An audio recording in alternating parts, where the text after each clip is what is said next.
تو ہم اس بات کو لے کے آگے چلتے ہیں کہ ایک اچھی کنورسیشن سے، ایک حوصلہ افزا گفتگو سے آپ کا دن اچھا ہو جاتا ہے. آپ یہ ہیبٹ بنا لیں کہ میں اب ایک چھوٹا سا واقعہ سناتا ہوں جو میرے ساتھ ہوا ایز اے پیشنٹ. میں ایک لیڈی ڈاکٹر کے پاس first time Washington D C میں، انشورنس تھی، میرے یہاں پہ دانے نکلے اور مجھے کسی نے کہا یہ اسکن کینسر ہو سکتا ہے، بار بار دانے نکل رہے ہیں، ریشز پڑتے جاتے تھے گلے پہ.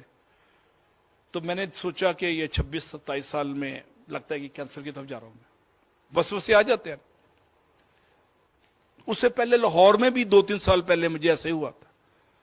تو میرے پاس انشورنس تھی، میں نے انشورنس کے ذریعے ہاسپٹل گیا، اپوائنٹمنٹ لی ڈاکٹر سے. اپوائنٹمنٹ میں 3-4 دن کے بعد کی مل گئی.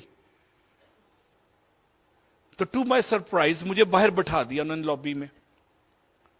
جب پورا اپوائنٹمنٹ کا ٹائم تھا، 2 منٹ پہلے یا 3 منٹ پہلے ایک نرس میرے پاس آئی. اس نے پوچھا آر یو مسٹر ساجد؟ میں نے کہا یس.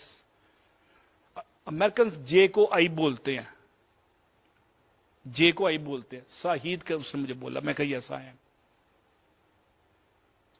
اس نرس نے مجھے 4-5 کمروں سے ایسے کوریڈور سے گھماتے ہوئے، جسے غلام گردشیں کہتے ہیں اردو میں، اور اقتدار کے ایوان نہیں ہوتے ایسے ایسے جہاں سازشیں ہوتی ہیں، تو وہ اس طرح کے اقتدار کے ایوانوں سے گھماتے گھماتے جس پہ اس نے کہا تھا جی آ رہے ہیں، میں لندن سے لینے جا رہا ہوں، میری بات ہو گئی ہے جی ایچ کیو سے. تو اس طرح کے ایوانوں سے گھماتی ہوئی مجھے ایک جگہ لے گئی. تو میں دیکھا کہ ڈاکٹر، لیڈی ڈاکٹر یا ڈاکٹر کی ٹیبل پہ، چیئر پہ کوئی بھی نہیں بیٹھا ہوا. تو پہلے تو میرے لیے یہ سرپرائز تھا کہ ایک نرس مجھے پروٹوکول کے ساتھ لے کے جا رہی ہے ڈاکٹر کے پاس. اس نے ہاتھ صاف کیے اور ڈاکٹر کی ٹیبل پہ بیٹھ گئی. وہ خود ڈاکٹر تھی. اب مجھے بڑا حیرانگی ہوئی. میں اس کے لیے بڑا محترم اور مکرم تھا کیونکہ میں مریض تھا. اس نے پہلے مجھے سائیکولوجیکل اپ لفٹ دینے کے لیے مجھے پرسنل ٹچ دیا، اور میرے کیس کی ہلکی سی رپورٹ اس کے پاس تھی. اس نے مجھے بٹھایا، اور اس وقت گرمی تھی واشنگٹن میں. اس نے پنکھے کا رخ میری طرف کر دیا. اب یہ دوسرا پرسنل ٹچ تھا. These things are unheard in Pakistani culture. تیسرا اس نے سٹیپ کیا، آپ کہاں سے؟ میں نے کہا جی لاہور سے. تو اس کا خیال تھا کہ لاہور بڑا پسماندہ سا شہر ہے اور وہاں گندا پانی ہوگا. گندا پانی اس وقت نہیں ہوا تھا، اب شروع ہے. تو اس نے پوچھا کہ سینیٹیشن کا سسٹم آپ کے ملک میں کیسا ہے، ڈسٹ کیسے ہوتی ہے، پالوشن کیا ہے. اور اس وقت پالوشن بھی نہیں تھی 25-30 سال پہلے جتنی اب ہے. اسموگ اور فوگ بھی نہیں شروع ہوئی تھی، اسموگ بھی نہیں شروع ہوئی تھی. اس نے لاہور کا پوری ڈیموگرافک میرے سے پیٹرن پوچھا. اب یہ سائیکولوجسٹ نہیں ہے، یہ ایم ڈی یا MBBS کو ایم ڈی کہتے ہیں، MBBS ڈاکٹر ہے. ابھی وہ میرا بیک گراؤنڈ دیکھ رہی ہے تاکہ مرض کی تشخیص کر سکے اس پس منظر میں. ابھی کہانی ختم نہیں ہوئی.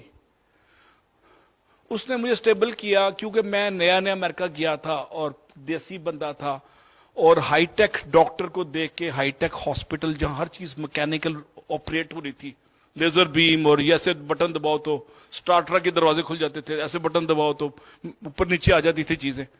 تو میں دیکھ کے ظاہر امپریس تو ہو رہا تھا اور تھوڑا سا انڈر پریشر بھی ہوں گا. تو اس نے دیکھا کہ یہ تھرڈ ورلڈ کا ینگ لڑکا آیا ہے، تو اس کو ہو سکتا ہے کہ اگر یہ دباؤ میں آ کے صحیح جواب نہ دے. اس نے مجھے نارمل کیا 15-20 منٹ لگا کے. اس میں 1-2 کسٹمر اور ڈیل کر کے وہ $200-400 اور کما سکتی تھی خاتون. لیکن اب اس کے ورک ایتھکس دیکھ رہے ہیں آپ، اس نے ٹوٹل نہیں پورا کر رہی ہے. اچھا، اس کے بعد اس نے باقاعدہ میرے سے سوال ٹیکنیکل پوچھنے شروع کر دیے، کب سے ہے، کیا ہے، کیوں ہے، کس وغیرہ وغیرہ، جسے کہتے ہیں پیشنٹ ہسٹری. میں نے اس کو بتایا. اس نے کہا آپ کے لیب ٹیسٹ ہوں گے. لیب ٹیسٹ کے بعد ایک ہفتے بعد لیب ٹیسٹ ڈائریکٹ وہاں آ جاتا ہے. یہاں تو لانا پڑتا ہے نا. اس 30 سال پہلے بھی وہ ڈائریکٹ آ جاتا تھا الیکٹرانکلی یا جیسے بھی. اس نے لیب ٹیسٹ کو میرے سامنے پڑھا اور کیس ہسٹری پڑھی، اور اس نے دوائی نہیں لکھی. اس نے کلیریفیکیشن کے لیے لیب والوں سے فون کیا، اور فون کر کے 5 سے 10 منٹ اس نے क्लैरिफिकेशन ली ताकि मेडिसिन गलत ना लिख दे। फिर उसने मेडिसिन लिखी और मैं 2-4 हफ्ते में मैं ठीक हो गया। ये एक केस स्टडी हो गई। अब दूसरी केस स्टडी में नस्ट में एसोसिएट या असिस्टेंट प्रोफेसर था 20 साल पहले, अब पाकिस्तानी डॉक्टर। इसको बिल्कुल रिवर्स कर लें, रेज टू पावर -1 अगर मैथमेटिक्स आपने पढ़ा हुआ है, रेसिप्रोकल या इनवर्स। मैं मेजर था आर्मी में, सीएमएच सामने था नस्ट के। अगर आप पिंडी गए हैं तो सीएमएच के सामने नस्ट बनी थी 1995 में, और हम फाउंडर्स में से थे, हमने बनाई थी। मेरा गला खराब हो गया तो मैं डॉक्टर के पास गया।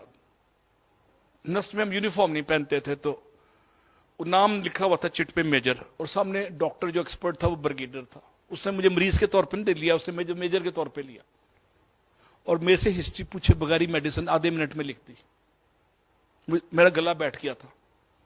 अब आइडली तो मुझे चिट की बेस पे 1-2 हफ्ते की छुट्टी मिल जाती, क्लासें ना पढ़ानी पड़ती, लेकिन चूंकि हमारे अंदर कायदम की थोड़ी बहुत रूस रायत की हुई है, तो मैंने कहा 2 हफ्ते में मेरे स्टूडेंट का नुकसान होगा और इनके मिड टर्म आ गए हैं, फाइनल आ गए हैं, तो मुझे तसल्ली नहीं हुई। और मेरी तनख्वाह 10,000 या 8,000 थी उस वक्त। मैंने 500 रुपए की टैक्सी ली और इस्लामाबाद ब्लू एरिया में चला गया एक प्राइवेट लेडी डॉक्टर के पास, कलसूम प्लाजा में। बड़ा मशहूर प्लाजा है, सैफुल्लाह ने बनाया है, जो एहतसाब कमीशन के नहीं थे, सैफुर रहमान साहब कतर के जो खत भिजवाते हैं हमारे हाजी साहब को, उनका प्लाजा था। उनकी फैमिली की ये लेडी डॉक्टर थी। अब मैंने जब 500 रुपया 20 साल पहले आज के 3,000 के बराबर है, क्योंकि 25 रुपए या 30 रुपए लीटर पेट्रोल था उस वक्त। अब आज 150 रुपये, तो 3 टाइम्स कर लें, 4 टाइम्स कर लें, तो मैं 500 रुपया लेडी डॉक्टर को दिया। अब लेडी डॉक्टर ने मुझे देखते ना 1 मिनट बाद मेडिसिन लिखने लगी। मैं कहा नहीं डॉक्टर साहब, आपने मेडिसिन नहीं लिखनी। मेरी पहले 15 मिनट की स्टडी सुने, मैंने फलाने साल में ऑपरेशन कराया था, ये है वो है, ये मेडिसिन मैंने ली, ये मेडिसिन ली। मैं कहा अगर आप मेरे पास सीएमएच फ्री है, मैं छोड़ के टैक्सी पे इतनी दूर आया हूं कि आप प्राइवेट डॉक्टर है, मुझे सुनेंगी, आप भी उस सरकारी डॉक्टर की तरह लिख रही हैं, तो फर्क क्या फिर? मैं तो ठीक होने आया हूं ना, मैं दवाई लिखवाने तो नहीं आया। दवाई तो ब्रिगेडियर फौज का लिख के दे रहा था मुझे। और मैंने कहा मैं एक नॉलेजेबल कस्टमर हूं, हु नोज हिज राइट, और मेरे राइट है कि आपने सुन के दवाई लिखनी है, ऐसे नहीं लिखनी। अब इसमें आपके लिए भी मैसेज है, आप भी फ्यूचर में तशखीस करेंगे, तो ये ना हो कि आप कहें कि 15 मिनट रह गए हैं और मेरी बस जा रही है, तो मैं जल्दी से इसको नामुकम्मल तशखीस कर दूं, या मेरा तो शिफ्ट खत्म हो रही है तो मैं आई वॉश कर दूं, जिसको लाहौरी लैंग्वेज में मैंने डंग टपाऊ अप्रोच कहा था। पता नहीं जो नॉन लाहौरियाइट्स हैं वो समझ जाते हैं इस लफ्ज को कि नहीं। क्यों जी, आप लाहौर से, आपको पता है इसका मतलब कि टरखाना टोटल पूरा करना, जिसपे मैंने हवालदार का लतीफा भी सुनाया था आपको, पिछले दफा सुनाया था ना, 7 बच्चे और 1 बच्चा टोटल पूरा करती। अब देसी अप्रोच कम्युनिकेशन में जब अब्रप्ट कम्युनिकेशन करते हैं तो वो टरखाते हैं, टोटल पूरा करते हैं, कार्रवाई डालते हैं, सुनते नहीं है। अब सुनने की हमारी मजहब में कितनी अहमियत है। अब एक सुन्नत रसूल से मैं अच्छा स्टार्ट करूं सुबह का, मस्जिद नबवी में एक खातून आई है और दरवाजे पे हुजूर पाक सल्लल्लाहु अलैहि वसल्लम को रोक लिया और मुसलसल गुफ्तगू करी जा रही है।